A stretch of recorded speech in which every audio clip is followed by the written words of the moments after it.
SPA చెప్పారు కదా, పోలీసుల నిర్లక్ష్యం వల్ల ఇది జరిగింది కాబట్టి సిఐని సస్పెండ్ చేస్తున్నామని. అంటే సిఐని సస్పెండ్ చేస్తే చేసిన తప్పు ఒప్పైపోతుందా? దీనికి డీజీపీ బాధ్యత వహించరా?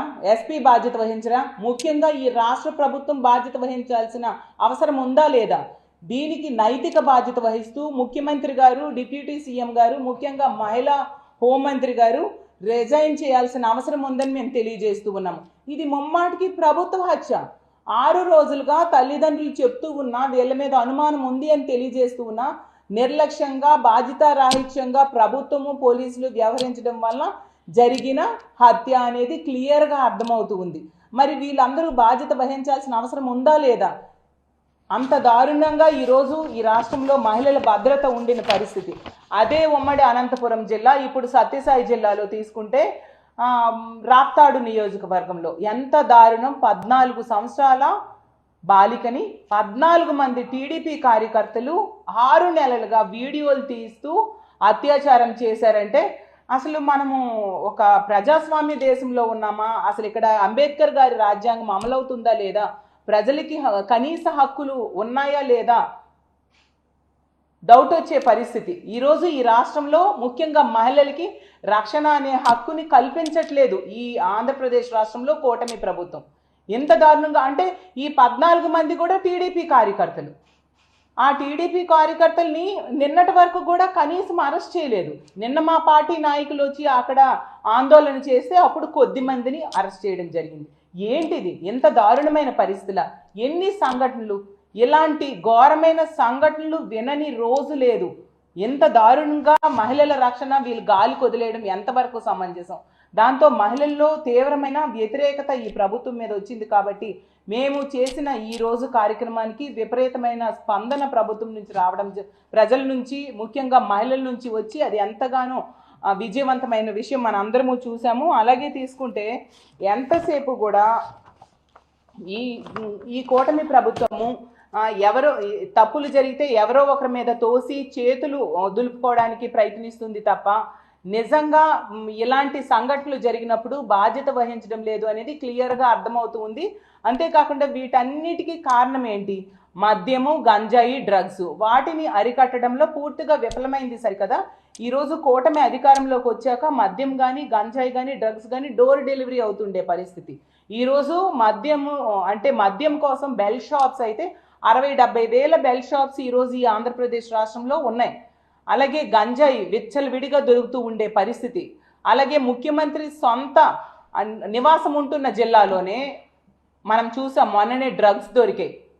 ఎంత దారుణమైన పరిస్థితులు ఉన్నాయి. వీటన్నిటిని అరికట్టకపోతే ఈ అఘాయిత్యాలు ఎప్పుడు అరికట్టడం జరుగుతుంది? గతంలో చూస్తే జగన్మోహన్ రెడ్డి గారి పాలనలో మహిళల రక్షణ కోసం ఎంతగానో పెద్దపేట వేసి ఒక దిశ వ్యవస్థను తీసుకొచ్చారు. దిశ పోలీస్ స్టేషన్స్ తీసుకురావడం జరిగింది. అలాగే దిశ యాప్ని తీసుకొచ్చారు. దిశ యాప్ మీద నమ్మకంతో మనం చూసాం 1,30,00,000 మంది మహిళలు దిశ యాప్ని డౌన్లోడ్ చేసుకున్నారంటే ఆ యాప్ మహిళల రక్షణకి ఎంతగా ఉపయోగపడిందో అర్థం చేసుకోవచ్చు. దిశ చట్టం అసెంబ్లీలో తీర్మానం చేసి ఆమోదం తెలిపి కేంద్రం దగ్గరికి పంపితే కేంద్రంలో పెండింగ్లో ఉన్న అందులో ఉన్న అంశాలన్నీ కూడా జగన్మోహన్ రెడ్డి గారు ఎంతో చక్కగా మన ఆంధ్రప్రదేశ్ రాష్ట్రంలో అమలు చేసి మహిళల రక్షణకి పెద్దపీట వేస్తూ రివ్యూలు చేయడం జరిగింది. ఈ రోజు తీసుకుంటే కూటమి ప్రభుత్వం వచ్చిన ఈ సంవత్సర కాలంలో కనీసం ఒక్క రివ్యూ అయినా మహిళల రక్షణ కోసం వీళ్ళు చేపట్టారా? అలాగే మహిళల రక్షణ కోసం ఒక్క వ్యవస్థనైనా తీసుకొచ్చారా? ఉన్న దేశ వ్యవస్థని ఈరోజు నిర్వీర్యం చేయడమే కాకుండా ఎంతసేపు హోమ్ మినిస్టర్ గారు ఒక మహిళా హోమ్ మినిస్టర్ అయ్యుండి కూడా ఆడపిల్లల మాన ప్రాణాల రక్షణ గాలి కొదిలేసి ఎంతసేపు కూడా ప్రతిపక్ష పార్టీని జగన్మోహన్ రెడ్డి గారిని దుమ్మెత్తిపోయడం మీదే దృష్టి పెడుతూ ఉండే పరిస్థితి. అంటే ఈ ఆంధ్రప్రదేశ్ రాష్ట్రంలో మహిళలకి బ్రతికే హక్కు లేదా అని అడుగుతున్నాను. అసలు నిజం చెప్పాలంటే ఆడపిల్లల మాన ప్రాణాలంటే ఎంత చులకన వీళ్ళకి. రెడ్ బుక్ రాజ్యాంగం అమలు మీద ఉండే దృష్టి మహిళల మాన ప్రాణాల రక్షణకి ఎందుకు వీలు పెట్టట్లేదు అని మేము ప్రశ్నిస్తూ ఉన్నాము. అలాగే తీసుకుంటే ప్రతి సందర్భంలో కూడా ఇన్ని సంఘటనలు కూడా ఎక్కువ సంఘటనలలో దీనికి కారకులు తెలుగుదేశం పార్టీ కార్యకర్తలు నాయకులు అయిన పరిస్థితి మనం చూస్తూ ఉన్నాము. ఎందుకంటే ఈవెన్ రాప్తాడు నియోజకవర్గంలో తీసుకుంటే ఈ 14 మంది కూడా తెలుగుదేశం పార్టీ కార్యకర్తలే.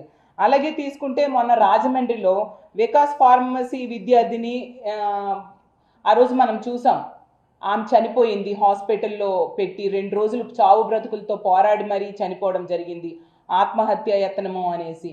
అసలు ఆ సంఘటనలో దానికి కారకుడైన వ్యక్తి ఎవరు? Telugu Desam party sympathiser. అతని బంధువులు తెలుగుదేశం పార్టీలో ఉన్నారు. అలాగే తీసుకుంటే ఎన్నో సంఘటనలు, గుంటూరు జిల్లా తెనాలిలో తీసుకుంటే సహానా అనే దళిత యువతిని టీడీపీ రౌడీ షీటర్ నవీన్ ఎంత ఘోరంగా ఎత్తుకెళ్లి ఆమెపై దాడి చేసిన ఘటనలో ఆమె బ్రెయిన్ డెడ్ అయ్యి మృత్యుతో పోరాడి చనిపోయిన విషయం మనందరం చూసాము.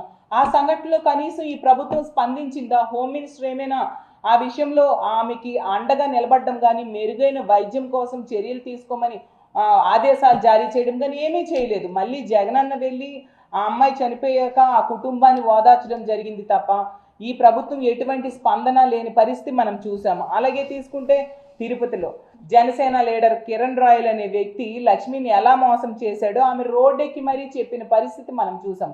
అంత దారుణంగా అతను ఆ అమ్మాయికి వేధింపులకు గురి చేసి మోసం చేస్తే కనీసం అతని మీద ఏ చర్యలు ఈ ప్రభుత్వం తీసుకోలేదు, ఒక కేసు నమోదు చేయని పరిస్థితి. అలాగే టీడీపీ ఎమ్మెల్యే అయిన కొలిక్కాపూడి శ్రీనివాస్ వేధింపుల వలన ఒక విఆర్ఓ ఆత్మహత్య యత్నం, ఒక మహిళా విఆర్ఓ ఆత్మహత్య యత్నం చేసుకుంది. మరి ఆ కొలికపూడి శ్రీనివాస్ అన్న వ్యక్తి మీద ఏం కేసులు మీరు పెట్టారు? అలాగే టీడీపీ ఎమ్మెల్యే ఆదిమూలం అనే వ్యక్తి వలన ఒక మహిళ ఇబ్బందులకు గురై ఆమె ప్రెస్ మీట్ పెట్టి మరీ చెప్పింది, కానీ వీళ్ళు సెటిల్మెంట్ చేశారు తప్ప ఆదిమూలం అనే ఎమ్మెల్యే మీద ఎటువంటి చర్యలు తీసుకోలేదు, ఎటువంటి కేసు కూడా నమోదు చేయని పరిస్థితి మనం చూసాం. అలాగే తీసుకుంటే కాకినాడ రూరల్ జనసేన ఎమ్మెల్యే అనుచరులైతే పంచాయతీరాజ్ శాఖలో పనిచేసే ఫీల్డ్ అసిస్టెంట్ని ప్రతిసారి కూడా నెల నెల మామూలు ఇమ్మని ఇబ్బంది పెట్టడం వల్ల ఆమె ఆత్మహత్య యత్నం చేసుకున్న పరిస్థితి మనం చూసాం. ఎందుకంటే మామూలునైనా ఇవ్వాలి లేదా పక్కలోకి రావాలంటూ ఆమెను వేధించారని చెప్పి ఆమె ఆత్మహత్య ప్రయత్నం చేసింది. ఎంత దారుణమైన పరిస్థితులు! మరి ఆ అనుచరుల మీద ఏం కేసులు మీరు పెట్టారు? ఎటువంటి కేసులు లేని పరిస్థితి. అలాగే ముచ్చుమరి సంఘటన చూసాం, ఎంత దారుణంగా ఆ రోజు 9 ఏళ్ల బాలికని గ్యాంగ్ రేప్ చేసి మొక్కలుగా నరికేసి విసిరి పారేశారు. ఇప్పటికి కూడా ఆ డెడ్ బాడీని కనిపెట్టలేదు సరికదా, ఆ కుటుంబానికి ఎటువంటి సహాయము చేయని పరిస్థితి మనం చూసాము. అంతేకాకుండా సాక్షాత్తు హోమ్ మినిస్టర్ గారి నివాసం ఉంటున్న విశాఖపట్నంలో నీరబ్ శర్మ అనే వ్యక్తి అయితే ఒక అమ్మాయి మీద హత్యాయత్నం చేసి పారిపోవడం జరిగింది. అంటే హోమ్ మినిస్టర్ నివాసం ఉన్న ప్రాంతంలో కూడా అమ్మాయిలకి రక్షణ లేకపోతే ఇంకా ఇంతకంటే దారుణం ఇంకేముంటుంది చెప్పండి.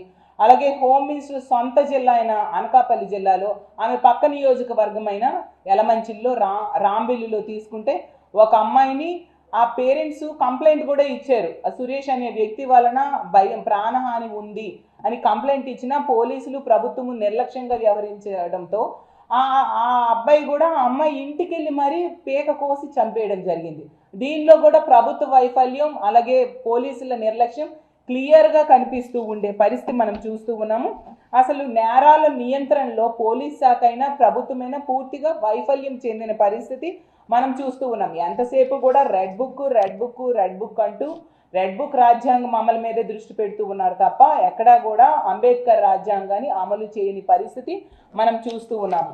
కాబట్టి ఈరోజు అంబేద్కర్ గారికి మా పార్టీ మహిళలందరూ కూడా సాధారణ మహిళలు కూడా పెద్ద ఎత్తున తరలి వచ్చి అంబేద్కర్ గారికి వినతి పత్రం ఇవ్వడం జరిగింది.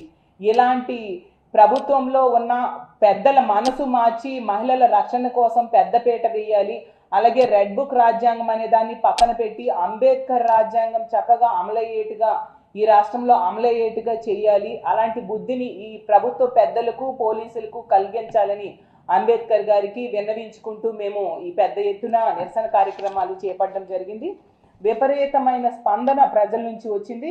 ఇలాగే రానున్న రోజుల్లో కూడా ఒకవైపు ఇచ్చిన హామీలు అమలు చేయట్లేదు, ఇంకో వైపు ఏమో తీసుకుంటే మహిళలకి రక్షణ కల్పించట్లేదు. ఈ వైఫల్యాల్ని కప్పిపుచ్చుకోవడానికి డైవర్షన్ పాలిటిక్స్ చేస్తూ అక్రమ అరెస్టులు, అక్రమ కేసులు ప్రతిపక్ష నాయకుల మీద పెట్టడమే కాకుండా ఐఏఎస్ ఆఫీసర్స్ని అరెస్ట్ చేశారు, ఐపీఎస్ ఆఫీసర్స్ని అరెస్ట్ చేశారు, ఇప్పుడు కొత్తగా జర్నలిస్టులు కూడా అరెస్ట్ చేస్తూ ఉన్నారు. సంబంధం లేని కేసుల్లో ఇరికిస్తూ ఉండే పరిస్థితి ప్రజలు దీన్ని గమనిస్తూ ఉన్నారు. రానున్న రోజుల్లో ఖచ్చితంగా ఇదే గనుక కొనసాగితే తగిన బుద్ధి చెప్పడానికి ప్రజలు సిద్ధంగా ఉన్నారని తెలియజేసుకుంటూ సెలవు తీసుకుంటున్నాను.